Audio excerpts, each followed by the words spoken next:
What is going on, true believers? I hope you're having a great morning. My name is Believes. We're here to talk about BRICS because Russia and China are trying to end the US dollar. Dun, dun, dun. Or are they? Morgan Stanley is buying Bitcoin. Ethereum is struggling right now while Bitcoin is mooning. Oklahoma, or is it Smokelahoma? Oklahoma is protecting your Bitcoin. Multiple major hedge fund companies are also now invested in Bitcoin. You didn't know that. North Korea is using Tornado Cash. Borrowers for the Aave protocol are spiking. Sam Bankman-Fried should be freed because not only is Sam Bankman-Fried freed, but Sam Bankman-Fried should be freed from being freed by being freed because guess what? He was right. And instead of getting $1 back for every single dollar you put into FTX, you're going to get back $1.18. So this bro, he made you some profit, dog. Remember when they said they were illiquid, when they were insolvent, that all of this stuff was happening? Turns out SBF was right. Free SBF. Free SBF. At least free him from Tiffany Fong. You know what I mean? Like just at least that. Also, Kraken enables futures for Floki. There's a lot going on in the cryptosphere right now. We're going to get into all that and more. Make sure you hit the like button on the way in, subscribe button, bell to be notified if you want to, and let's break it down a little something. Get out your glow sticks because it's about to get nerdy.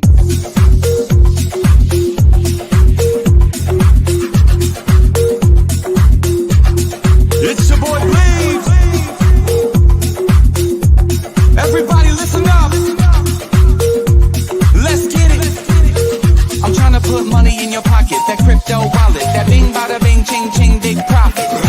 Even when the market sideways, I'm looking for ways to get paid. I'm checking my coins around breakfast. Then again around bedtime. Bet this. It's not financial advice. But I'm always right.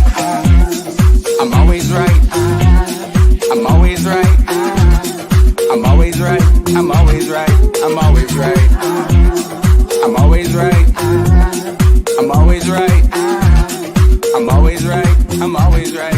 I'm always right.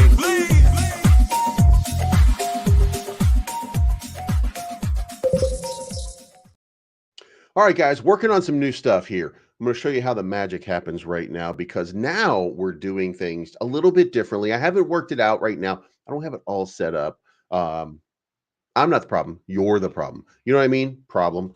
Anyway, so now we have a new little format, a new little setup right here where you can see my gory face the entire time and it won't really move too much. So let's kick it off with good morning. So if you good morning, good morning. If you don't good morning, I don't care. Good morning. Unless it's good evening or good afternoon or it's good, whatever it is. So you're in crypto. Crypto's pumping. Bitcoin at 63,400, I want to say right now. So we're feeling pretty good. I think you should be feeling pretty good too.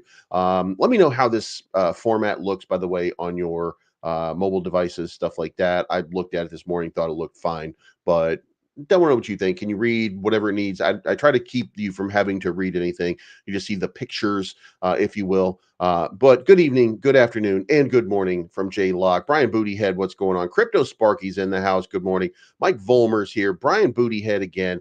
We got Masonic Mike, top of the morning. We got Ken Gillette. Good morning. Appreciate all you do and take up, dude. I appreciate that, man. I thank you so much. I really do appreciate stuff like that. Trail Boss is in the house. What is going on? Jay Smooth is here. George Lopez Garcia is in the house. RW7610. Good early morning from VK from Arizona. Raymond Pritchard, pump it up. Don't you know, pump it up. Jay Manuel's in the house. Good morning. Daniel Delgado, good morning. Richard Caldwell's in the house. Is your lunk prediction 1 cent or 0.001? Did I hear you wrong? My prediction for the end of the year was 0.001. My prediction for the bull run was 0.028. Marcelo Juarez, good morning. Poe, good morning. Shane Jordan in the house. Richard Nelson, member for 17 months.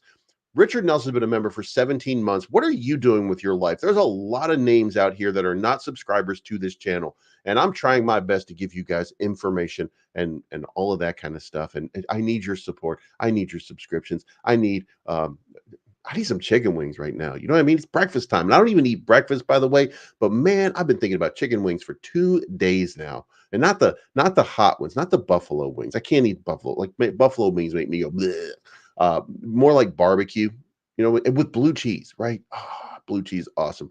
People were like, "Oh, why can't you have ranch dressing?" Because I'm not a psychopath. You know what I mean? Like, who eats ranch dressing?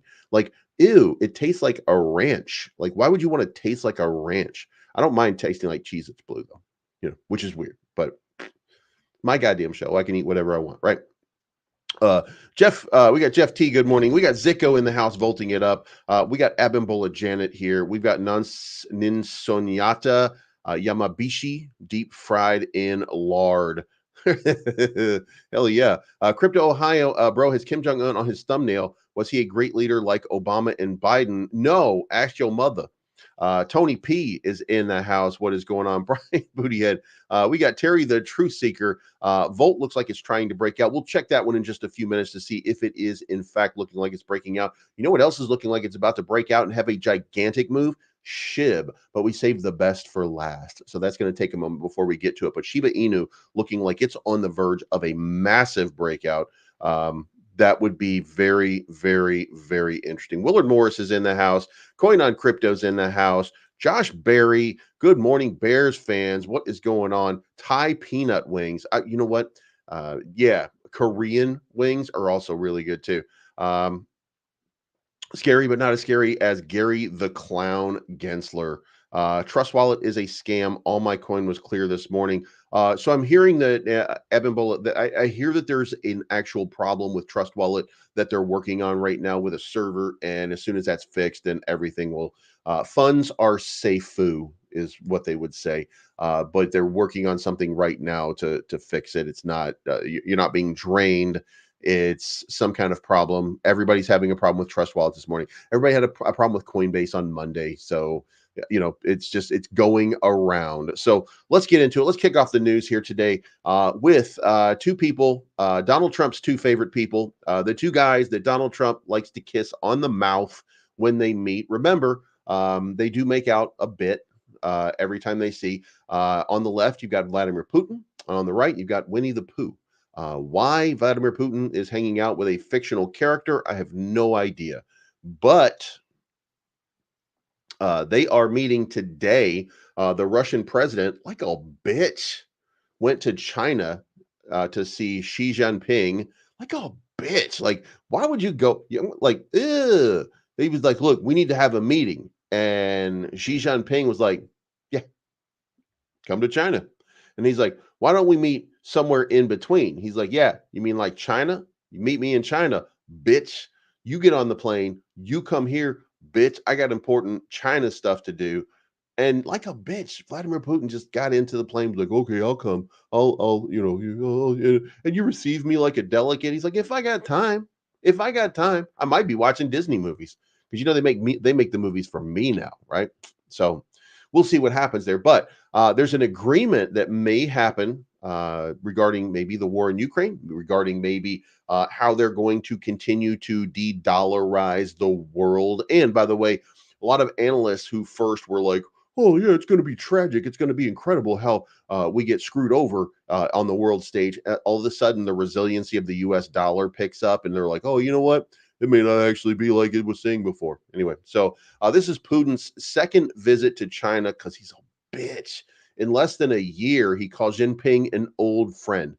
Russia seeks to deepen ties with China as the communist country is helping its economy stay afloat by initiating business deals despite the sanctions. Other BRICS countries like India and Brazil are also helping Russia's economy by procuring oil at cheaper prices, which, I mean, listen, we want cheap oil, right? Well, Russia's getting cheap oil and the US is selling expensive oil.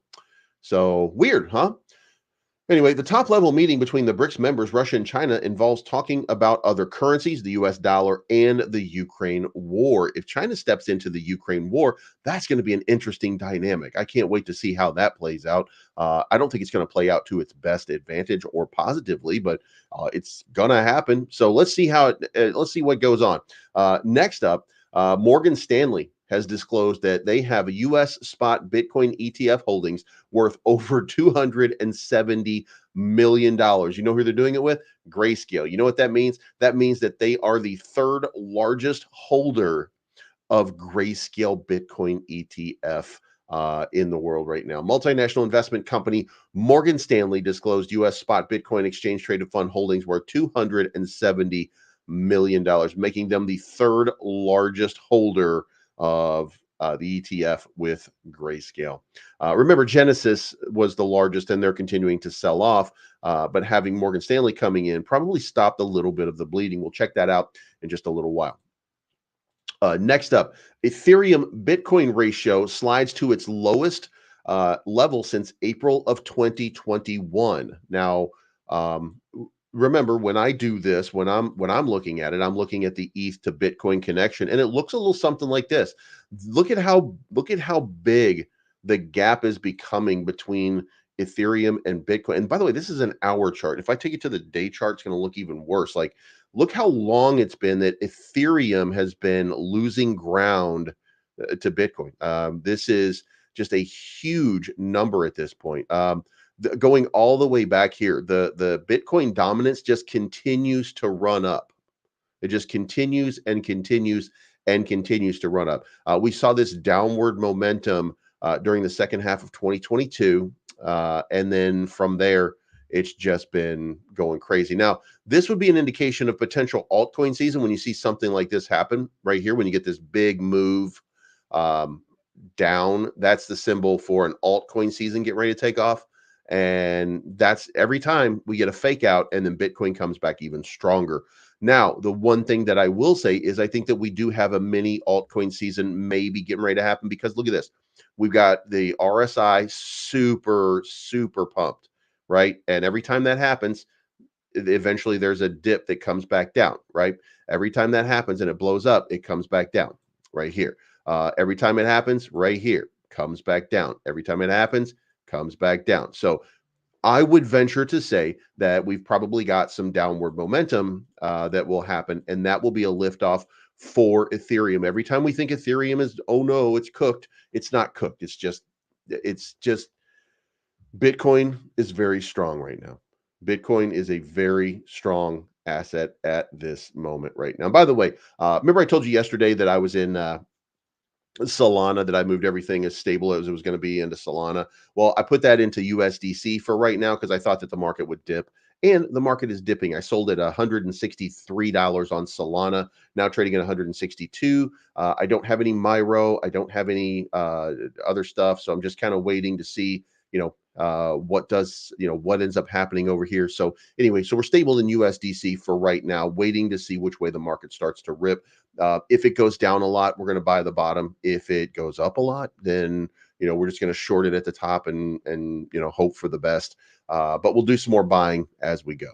So, but I would be watching for some altcoins to start to spike just a little bit coming up pretty soon. Problem is, I think Bitcoin's got a little bit more run. Why do I think Bitcoin has a little bit more run in it? Well, because it turns out that Bitcoin just moved up to 66,000, right? Over the last 24 hours, Bitcoin has increased 7% as it broke through the $66,000 mark. With a host of macroeconomic factors coming into play, the reason for the recent surge is multi-layered. The leading cryptocurrency is benefiting from a perfect storm of data and speculation. And if we were to just, for example, take a look at the flows to the ETFs, then guess what you see? You see for the last 3 days, 66 million came in. That was on Monday. On Tuesday, 100 million. On Wednesday, 303 million. So guess what? Now you're looking at this big move. You're looking at a big and robust move. RW7610 is asking a question here, but why is Kraken closing down in my state? Moved everything off. So Kraken I'm not sure why Kraken is doing all of this, but it really comes down to licensing. So I have no idea. I have no idea how this ends with Kraken. As one of the largest exchanges holding a significant amount of Bitcoin, I think they're fine ultimately. However, they are moving out. They moved out completely from, I want to say Canada a couple months ago, and they are still holding the money from a lot of Canadians. If you didn't cash out, like Kraken gave you 3 days to cash out. If you didn't cash out in 3 days, in Canada, they have frozen your assets. And they've frozen your assets, by the way, because the banks in Canada have frozen the assets. It's not Kraken that's holding on to it. It's the banks that won't release the money back to Kraken. Guys, get the fuck out of Canada. I'm telling you right now, whatever is going on there right now is not good. And I would consider myself in many ways, uh, socially at least, liberal, and even I'm looking at Canada going, "What the fuck is going on in Canada?" I mean, Jesus Christ, will they run out of ginger ale?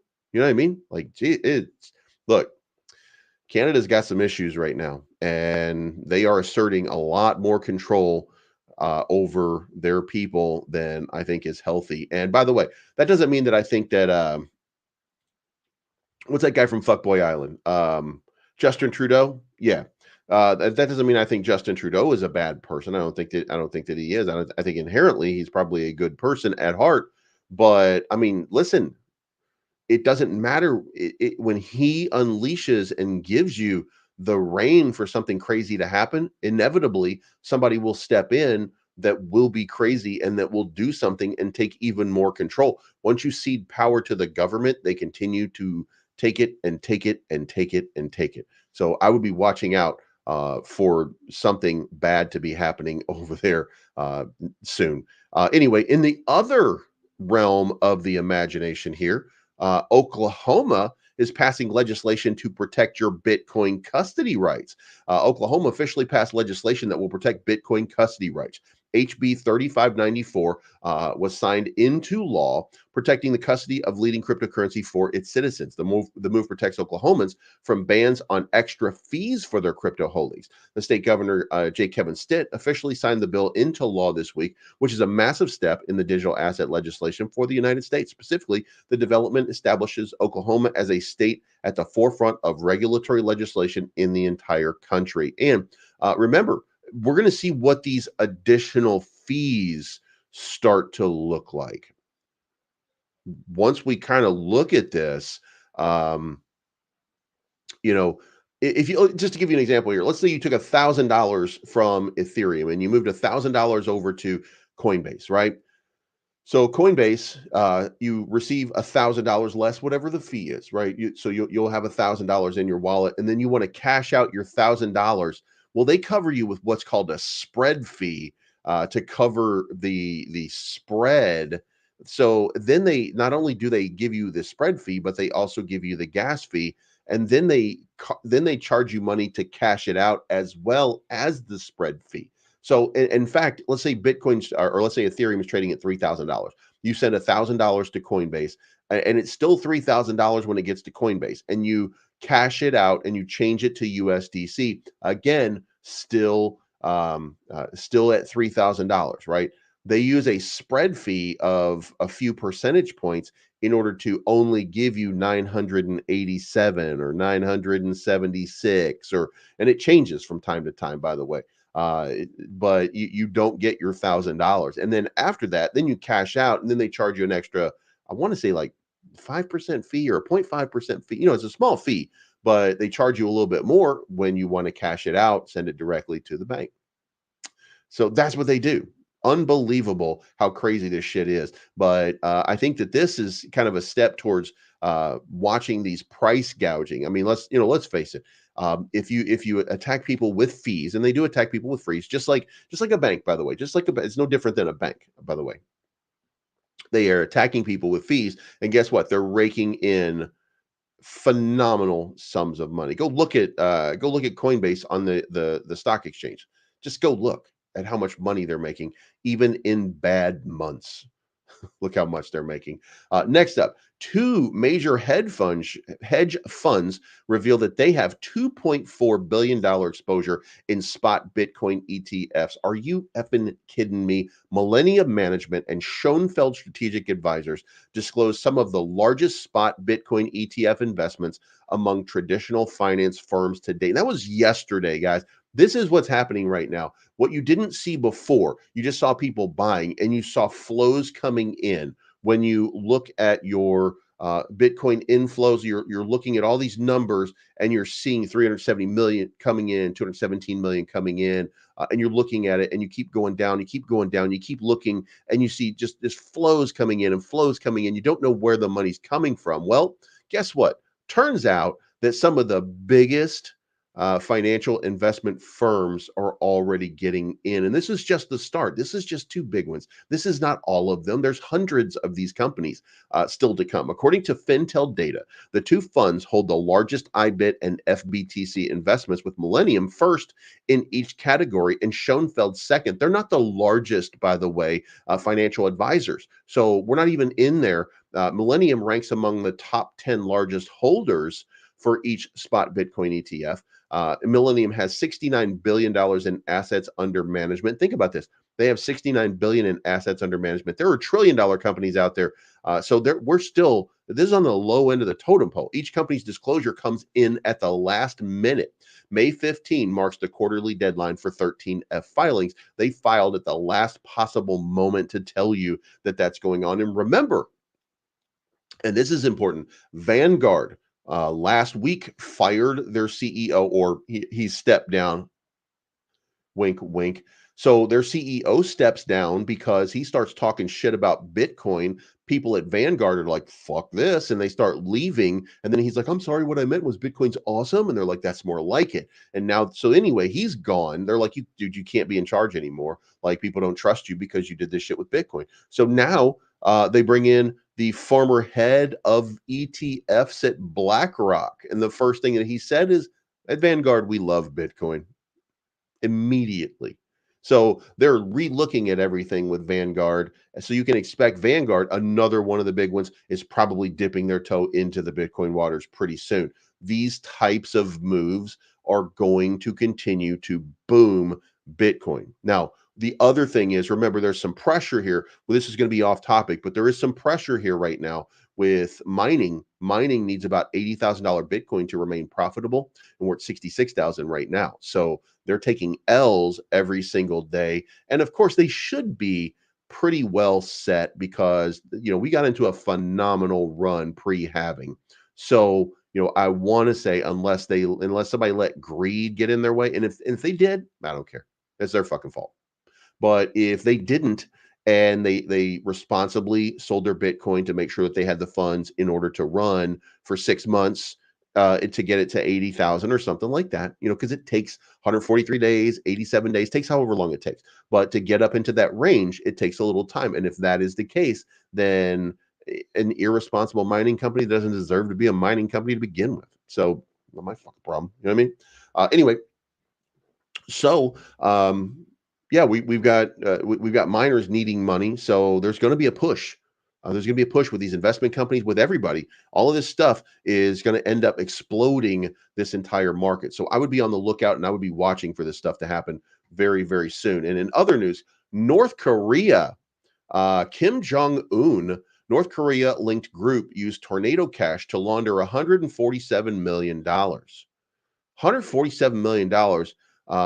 By the way, Trump Organization announced that it had received a $147 million crypto investment from an unknown source. So we'll see how this all plays out.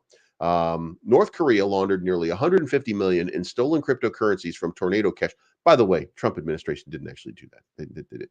So that's not true. Now, here's the other part. This is reported by Reuters, so I'm not sure of the accuracy or veracity of this information. North Korea cyber criminals deposited the ill-gotten funds worth $147.5 million onto the privacy-preserving in a bid to throw law enforcement off its track.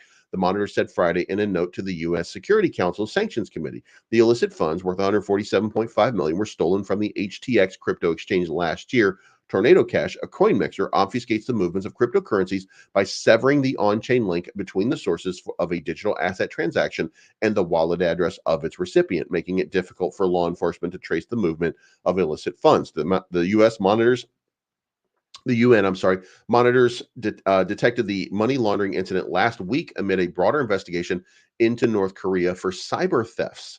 The sanctions detectives are investigating 97 cyber attacks on crypto exchanges with suspected ties to the sanctioned regime. The exploits, which drained 3.6 billion from the platforms, occurred between 2017 and 2024. So that's a lot.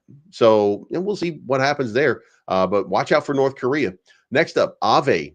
This is a phenomenal report coming out right now. More borrows, less sorrows. Things are heating up in the lending market. Aave is now averaging over 200 addresses per day borrowing money from them, which is way up because they had less than 100 averaging through June of last year. So there were not very many people that were taking out loans every day with Aave. Now they have double the traffic. It seems like at least gradually things are heating up again in the lending market. So on May 7, net borrows on Aave came out to 158.65 million. Net borrows refers to the amount of loans being taken out minus the amount of loans repaid. So when a platform has a daily net borrow that is negative, that means more loans were paid back than originated that day. For Aave, this is the largest day of net borrows in over a year. For most of the past 12 months, net borrows have been pretty mild. In the summer of 2023, it was more common to see a spike in repayment as opposed to a spike in borrows. Since the end of February, there's been a bit of a change of pace. Over the last 3 months, there have been 36 days where net borrows exceeded 20 million. So borrowing is now coming back, and that's going to be a good thing for overall investors in this market. So watch out for Aave. Price on Aave probably will start to spike as well in support of what's happening over there. Now, looking at the chart, there hasn't been a spike in price. There's only been this big dip here. Now, of course, we did have the run up. So I should say that we did have the run up that we were having to begin with. And remember, Aave did go up to 153, but at 84 right now, with business spiking the way that it is, it's only a matter of time before Aave has another massive breakout and starts to test some previous highs. Coming back over here, let's just consider Aave is not even close to where it was at the top of the last market. I told you 210 was going to be my target for 2024. However, this thing went up to $670 at one point. So, and by the way, borrowers are borrowing again. That means that there's value added to what they're doing. For them, it's money. So this thing could spike and it could go above 210 before the end of the year, maybe getting into this range as opposed to this lower level, which is where I predicted it was going to go somewhere at that point. So, I'm going to be interested to see how this whole thing plays out. By the way, that chart is way off here. This should be right there. There we go. Maybe about 240, but it looks like it's playing out. It looks like it's playing out pretty well. So I would be watching for Aave. Next up, FTX repayment. Sam Bankman-Fried should be Sam Bankman who's been freed, because FTX repayments might cause a crypto buying spree. Tuesday report from the digital asset brokerage K33 suggests that repayments from the collapsed crypto exchange FTX might have bullish effects on the crypto market. While Mt. Gox and Gemini creditor repayments represent bearish overhangs in the market, the FTX cash repayment may be viewed as a bullish overhang. Both Mt. Gox and Gemini will reimburse creditors in kind, whereas FTX has sold off its assets to pay creditors in cash on net. Buying pressure from cash recipients may neutralize selling pressure from in-kind repayments. And you're getting 18% return on all of the money that you had in FTX. So FTX is absolutely crushing. Ninsonyada says, Doge will 70 cent again soon. I don't think so. I disagree with that. Well, you know what? Actually, I do think 70 cents is possible, but there are 60% more tokens in the market right now than there were in 2021 when it spiked up to 73 cents. So if it did the same thing right now and it went back up to a $75 billion market cap, it would only go to like 62 cents. So it's going to have to go way higher than it was before in order to realize any of that. So I don't know that I don't know that Doge. I think Doge is going to be the first one to 100 billion. I keep saying that, so fair enough. It probably could. It probably could. We'll see. Anyway, so free SBF. You know what I mean? Like free SBF. He's being kept down by the man, and all he did was bang ugly dudes and ugly chicks. That's all he did. Sam Bankman-Fried did nothing wrong. Let Tiffany's man go. Next up, Bitcoin is now soaring towards 84,000, according to insights from Glassnode co-founders. In a remarkable turn of events, Bitcoin broke out and it went up 7% to 66,000, which we talked about before. Co-founders of Glassnode believe this breakout has been coming for a long time. They stated that they've been waiting for a trigger to unleash a major bullish structure since the March highs when Bitcoin reached 73,007. As of press time, it was testing the 66,000 mark. Now,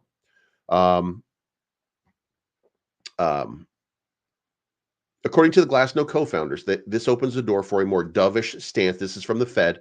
They explain that Bitcoin in the market now expects the price to reach 66 and then 69,000 and then 84,000 as they stair-step their way up. They also believe altcoins will move very strongly as well. However, not all analysts are bullish. Justin Bennett, the guy that told you to buy Veracity at 7 cents, which is now trading at like 1 cent. This nitwit suggests that Bitcoin needs to hold 65,000 as a new level of support, cautioning that 68 and 73 price levels could act as resistance and liquidity pockets. He warns that if Bitcoin loses 65K support, it's back to the chop fest.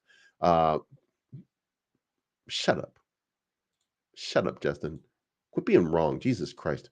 You get wrecking people. Now, in good news, Kraken has enabled perpetual futures trading on Floki, boosting credibility of Floki as a, they call it now, this decision Kraken has recognized Floki as what they called a mature asset within the digital landscape. By offering this trading option, they add significant credibility to Floki, reinforcing its status as a legitimate investment option in the eyes of leading cryptocurrency platforms. DWF Labs also congratulated Floki for this listing. However, Kraken has clarified that Floki trading will not be available in certain regions where its services are not provided. Afghanistan, Syria, Belarus, Cuba, Russia, Iran, North Korea, and some parts of the United States. Remember, we're in the same category. I want you to just think about it for a second. The land of freedom, the land of the free, the home of the brave, is in the same jurisdiction for cryptocurrency as Afghanistan, Syria, Cuba, Russia, Iran, and North Korea. Think about that for just a few moments. Matter of fact, let it go. Let it go, please. Get your shit together. Anyway, look out for Floki to have another big price move. So there was a market expert who predicted a $69,000 Bitcoin, not named Believes, who told you this fucking already. But another analyst came out, said at Bitcoin, they had unveiled the $69,000 prediction. They said that 69,000 was the next move. And of course, we got 69,000 as the next move.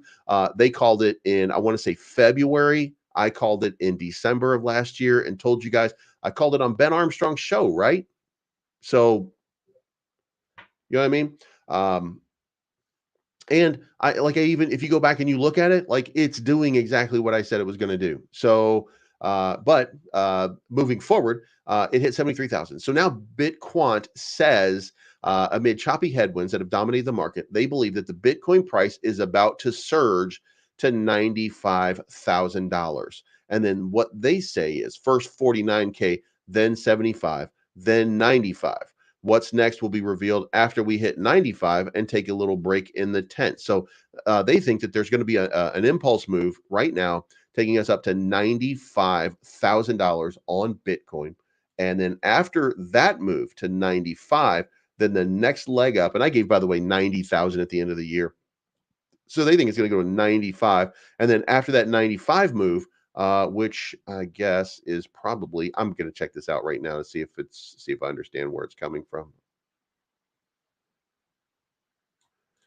Okay, so what they're doing is they're taking a breakout. They're taking a breakout off of the impulse move that happened a few months back, and they're lining this thing up here, and then they're playing it out off of this descending channel, which right there takes us to, yeah, here we go.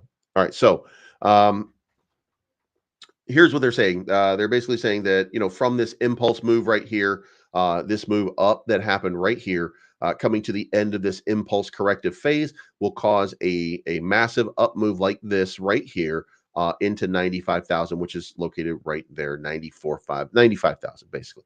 So that's what they're looking at as the next big move for cryptocurrency, for Bitcoin. And by the way, this might take into June or July before that happens, according to this look. But you know what? Who the hell knows? I mean, this took from what, February 7th? Oh, wait a minute. From January 22nd until March. So it took a couple months for that entire move to play out. So, if you just imagine, if you will, that entire move plays out, most probably this is a corrective. This is a corrective sort of pump, maybe a liquidity sweep. After this, we might still continue to trend sideways for a little bit longer. We might even continue to come down into this channel for a while. Again, even touching down as low as 52,000. I don't know that it's going to be the case. I don't know that's going to be the case at all. However, there is a possibility. Yes, sir, says TJ said they having a freak off at Ben's rental property. He wants you to film. He let you get sloppy seconds. Didn't he have sloppy seconds? Um, um, didn't he bang somebody's wife? Wasn't he the sloppy second? I mean, he could be mad, but it's true, right? Anyway, I'm still willing to fight both of them at the same time. But nobody reached out to me. They were like, "Oh no." I think we reached out to Teachers, and we were like, "Teachers, you want to fight? You and Nick can both fight Bleaves at the same time." And they're like, "Oh no, whatever day it is, we're going to have our period." So I don't think that they're going to do it. Anyway, and maybe there's no money in it. Who gives a shit about whether I can beat those guys up at the same time or not? You know what I mean? It would just be some kind of wild show anyway. So, maybe, just maybe. But you never know. You never know. Next up, Iota. Now, this is important here. Iota has launched a new testnet, Iota 2.0. So Iota is basically the Internet of Things. They've removed their proof of work from their blockchain, and they're introducing a proof of stake. They're moving forward like Ethereum, and they want to challenge Ethereum in this realm. So Iota's new public testnet promises to be environmentally friendly by reducing its environmental impact and energy consumption. In doing so, it aims to attract companies focused on green solutions. Speaking of green solutions, if you haven't already, then if you're looking for an actual blockchain with a green solution, then check out DevE. DevE is a green blockchain, 8 million transactions per second if they spin up enough. By the way, I say 8 million, it's actually unlimited. It's expensive to run that many nodes, of course, but if you're looking for a blockchain to suit your enterprise needs, this is not for you, the consumer. This is for enterprise. This is for business functionality. If you are looking for something like that, then DevE is definitely going to be the one. 8 million transactions per second, a billionth the energy uses Bitcoin. This is, and it's called proof of validation. It's not called proof of stake or proof of work. This is proof of validation, and it runs a proof of staking system in which they use different nodes in order to validate the transactions, which is why they call it proof of validation. So if you're so inclined, check that out. Otherwise, Iota moving over to proof of stake as we talk. And then XRP, we got this. Now, this is just an opinion of some guy, if you will. James J., host of Crypto for Life YouTube channel, boldly asserts that while $10 per XRP would be life-changing for most people, those who take profits at that target could regret their action. He expressed that sentiment during a recent podcast that featured Eduardo Farina, head of social adoption at XRP Healthcare. During the session, he emphasized that he agreed that XRP attaining a $10 value would be a life-changing outcome for holders. Meanwhile, he argued that sometime in the future, people will look back in hindsight and observe that the $10 target was a conservative estimate of XRP's potential. James drew inspiration from executive Valhill Capital, who proposed that XRP's fair value range is between $9.81 and $513,000 in the coming years. He suggested that if the analysts were to be 1% right in their estimate, XRP is anticipated to attain values of near $5,000 per coin. So, in parallel, he cited another analogy that Ripple's business solution for the multi-trillion-dollar cross-border payment market, notably the global settlement market, is projected to hit $250 trillion by 2027. So, you might be, if you're in XRP, you might be in for quite the run. We still have to get over the fact that they continue to dump on the market and continue to suppress the price because they still control an enormous amount of the supply. So, if you are looking for XRP to have a big time move, then you do have to get over the fact that they still hold 45% of the supply. Circulating supply right now is 55 billion, but the max supply is 100 billion. So XRP is still in charge of almost all of the tokens. So the fully diluted market cap is actually 51 billion and not the 28 billion that it's sitting on right now. So that could be, there could be some appreciation as tokens continue to enter the market and new buyers step in.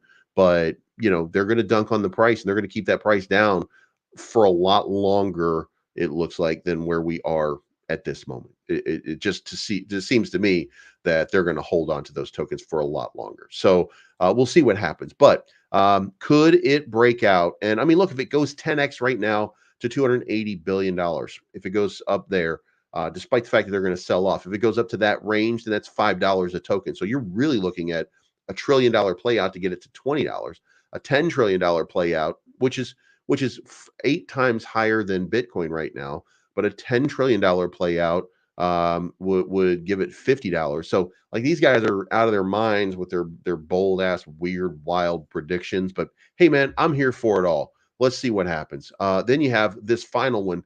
Multiple analysts are identifying a SHIB symmetrical triangle and touting a massive run towards 405 coming very, very soon for Shiba Inu. What does that look like? Well, I've already done the chart and I would tend to agree with what they're saying. So this is how the chart is lined up right now. This is what it looks like for the breakout. What they're doing is they're telling you that they're following a symmetrical triangle right now, and they are.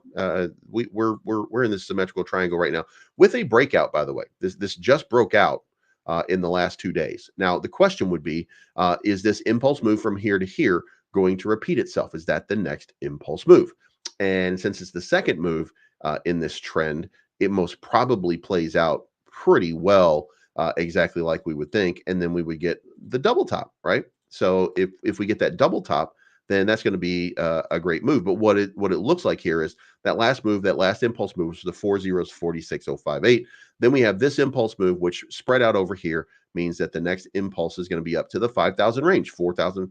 And if it's doing what I think it's doing right now, then we're looking at the breakout happening right here, and it's happening right now. And we're probably going to see a big sort of impulse move coming for SHIB right here pretty soon. So if that plays out, then SHIB going to 2x.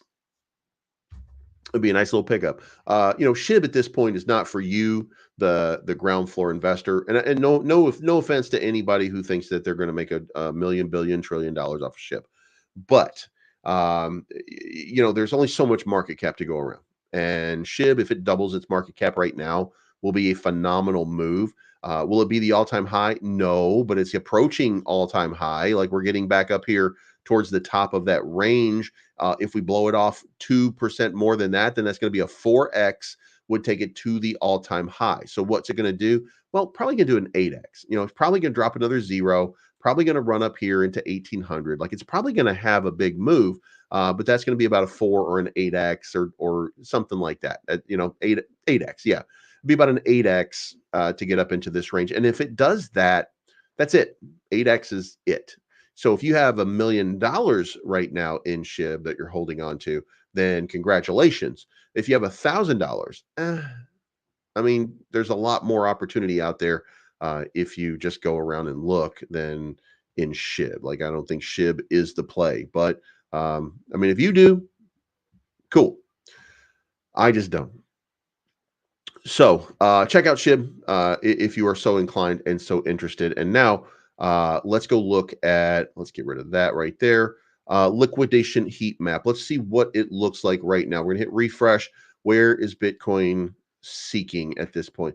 We're trending in between 65.4 with a little bit of money there, and then 67,000, which still has a significant amount right now. Let's move out to a higher time frame to get a better idea of where we're at, where we're going. So we came up, guys. I told you, by the way, that this was the move, right? When we get to the higher time frames, I told you 67,000 just a couple days ago was going to be that next big impulse move. It was coming into 66,000, and then the next move would be into 67.2 to 67.5, which has billions of dollars sitting there, and it looks like we're heat seeking on that right now. And then, of course, the next big move is up into 72,000. So it appears that all of this down here is starting to kind of fade away, if you will. And when you look at the 1 year, then the money, the big money, it's all sitting up here. It's all waiting for just to get knocked around a little bit. You know what I mean? So we'll see how this plays out. But I would, if by the way, if you're doing trading and stuff like that, then I would be looking at this 24-hour. If you are trying to make a few bucks off of doing some trading, then these yellow spots right here, this is where Bitcoin's going to go. It's going to go most likely at 67,000 right here. Going to go most likely at 65, 66,000 down here. And when you pull out just a little bit more to like a 3-day range, that also, you want reinforcement of your decision here. So again, 67,000 is where the money is. And then down here is around 65, 64,000 into this range. So those are the ranges that you're looking at right now for a move. The idea here is, can you predict which direction it's going to go right now? The easiest direction is always down. Just so everybody is clear, the easiest direction for crypto to go is down. That's why people who short make so much money, because remember the volume, this big volume that came up here. We got that big spike today. We got to see a little bit more of that big spike in volume that we got down here for yesterday. We want to see that again today. And if we don't see that again today, then, we might have a problem. And today we're down $17 billion on the total for right now. And by the way, we're at the U.S. market. The U.S. market are takers. They steal your money from you. That's what they do. It's the United States. So I would look for a reversal, if there is one, around noon to 1 p.m. Central Standard Time today, if there is going to be one in this market for today. Remember, all of the fundamentals of all of these projects tell me that there's a breakout happening.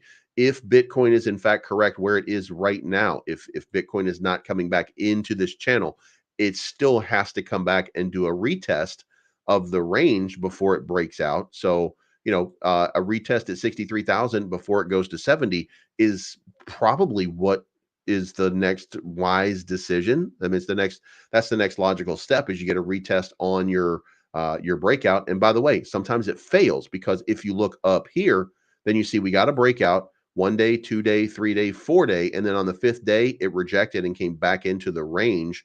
And then here we were range bound until then. So just because we're broken out of it right now doesn't mean we're going to stay broken out. Like, we could come back down here for a retest, fail that retest, and then boom, we're at 56,000 before you know it. And we're trying to do this again. So, I mean, we should still account for that possibility.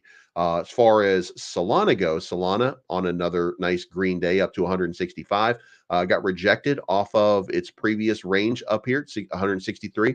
If it breaks through, then 177, 178, somewhere around the 175 level. Ethereum got rejected strongly off of that pump. So, and by the way, I sold my Ethereum yesterday as well at like 30.50. It went up to 30.60, I want to say, or somewhere near that. But I sold somewhere in the neighborhood of like 30, maybe it was 30.20, 30.50 or 30.20, 30.20. glad I did that. I didn't think it was going further. I thought that, it was pumped enough.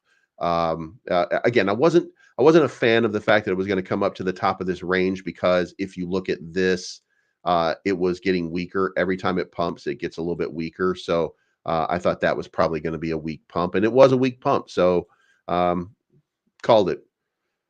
Dog with Hat is down, shot off all of the gains from yesterday, which was 275 all the way up to 312. A nice little run right now. I'm not sure what's going on with Dog with Hat, but it is bleeding about 8% right now. Not sure what that's about. Myro down to 18. Myro wicked up to 20 cents and then got rejected swiftly. Now, this could be, again, just the broader market is selling off. That's what we're seeing right now. So, you know what I mean? Swee's up 3.5%, but coming back down. A couple people asked, I got a good feeling about Luna in the near future. Well, Luna Classic is about to rip to, it's about the 2x. So it's done this a couple times right now, and it's overdue for that corrective move. This corrective move right here is this corrective move right here. So then the next thing is that impulse move. So that impulse move is probably going to come up into 22, 23. So I think that we're about due for another big move for Luna Classic. So that one's going to happen. And when it comes to Luna, Luna is a little bit different on that. It's probably heading up this way, and we'll probably see it somewhere in the $2, $2.50 range. But we'll need to see the settlement with the SEC, which is coming in about 6 more days. We'll need to know exactly, what the situation is concerning Luna. But either way, both of them, I think, are ready for that big impulse move. And it's based on right now. Right now the markets are bleeding just a little bit because it's the U.S. market. Scumbag takers. No offense to you scumbag takers who are scumbag takers, but scumbag takers. You know what I mean? H-bar. I am not the expert on H-bar. That's going to be AJ. So if you want to know about AJ, or if you want to know about H-bar, go look at AJ. He's got interviews with the creators of H-bar, shit like that.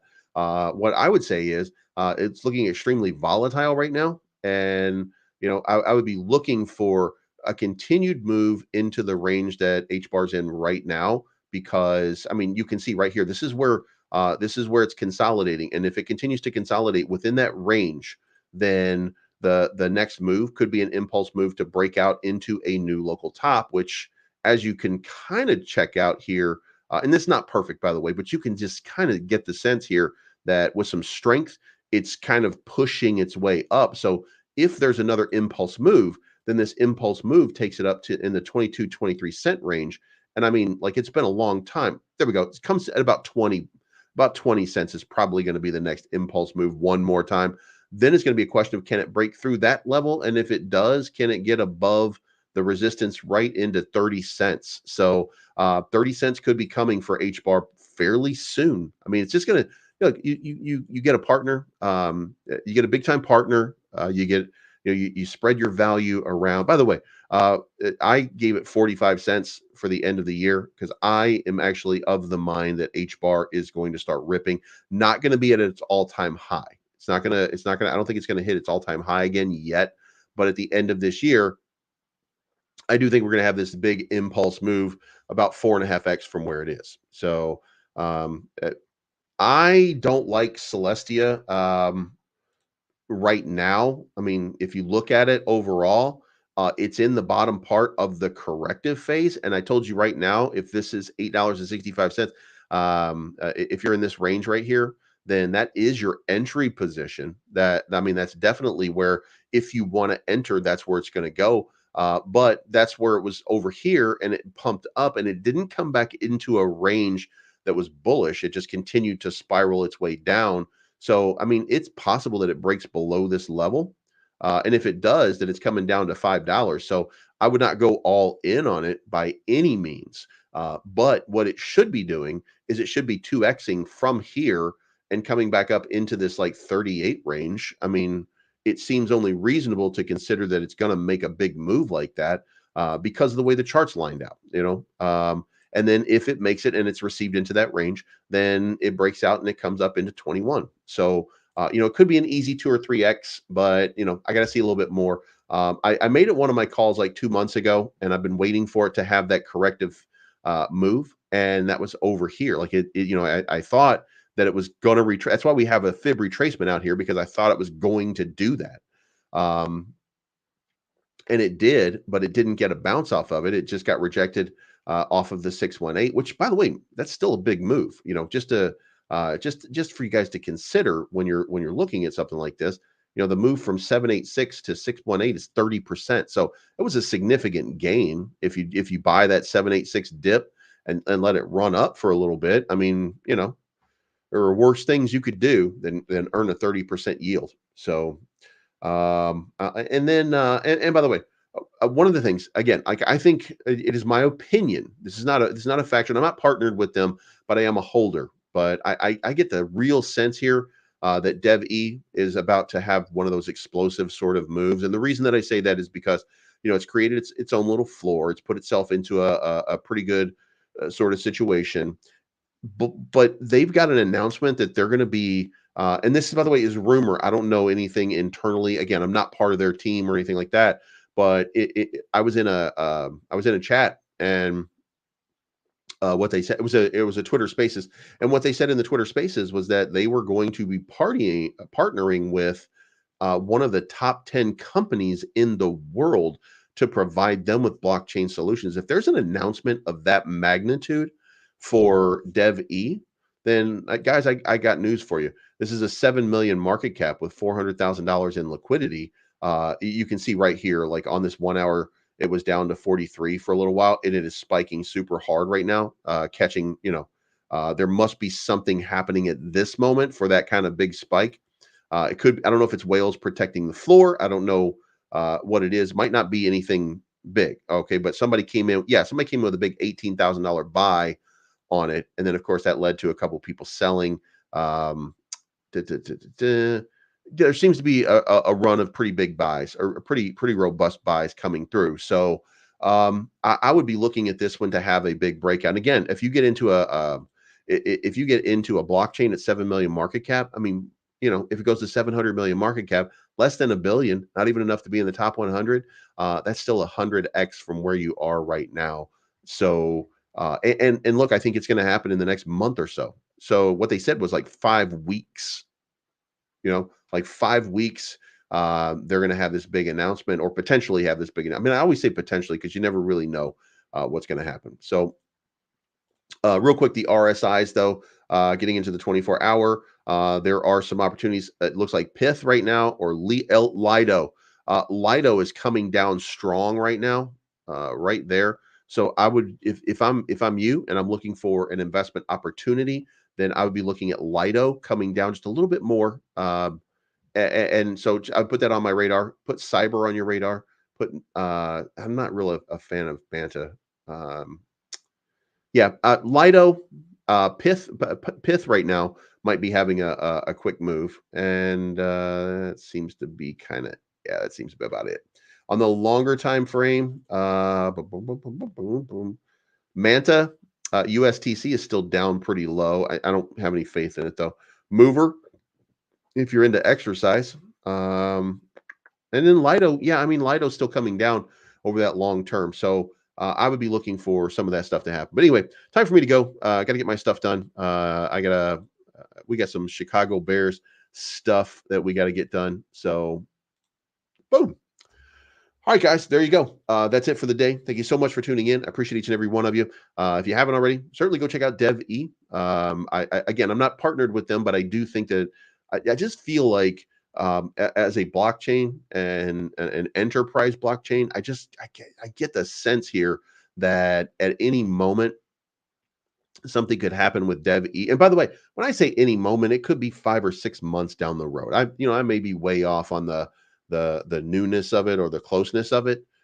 So I'm not telling you that you should make an investment in DevE. I think that DevE is going to be, it's right now it's trading at 45 cents.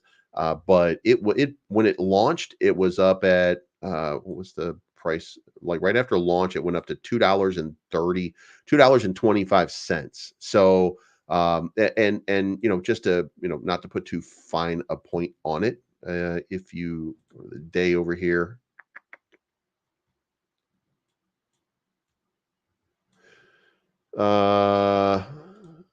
there's a significant opportunity for a breakout up here, up into the $3 or $4 range, just to look at it going up to like this right here. So you could be looking at it just ripping to $4 with a big announcement or something like that. So you could easy 10x, and a 10x is still under 100 million market cap. That's how early you would be if that were the case and you had some interest in DevE. Again, I'm not partnered with them, but I really think that this is one of those opportunities that comes along kind of rarely. Get your original investment out when it 2x's, and then just let it ride and see what happens. You know what I mean? Anyway, that's my time. It's not financial advice. I'm always right. Let's pay some bills. There are some very exciting plans coming for Cryptonomy VIP users. Make sure that you're signed up to the Cryptonomy Telegram. Follow the Twitter account for rewards and prizes. There's going to be extensive promo programs and giveaways for all Cryptonomy VIP users. Also, I've introduced a unique opportunity for users to evaluate the platform's performance and share your personal experiences. So if you are looking to do that, your comments can be posted on Cryptonomy.finance/reviews. You guys know what I've been saying. I think XRP is about to have a moment. So we're going to make a deposit over here. We're going to do 10,000 XRP right now. We're going to stake that we got another 12 months. So we're going to put that in there, 120.7% APY. We're just going to stake this long term. Scheduled amount is going to be 12,075 XRP on the way out. The yields continue. The launch pool, TARS protocol did a 13x. Xverse, remember, did a 4x. Blade Swap did a 5x. These guys are finding really good projects, putting them out there for you. So make sure you sign up for Cryptonomy.finance.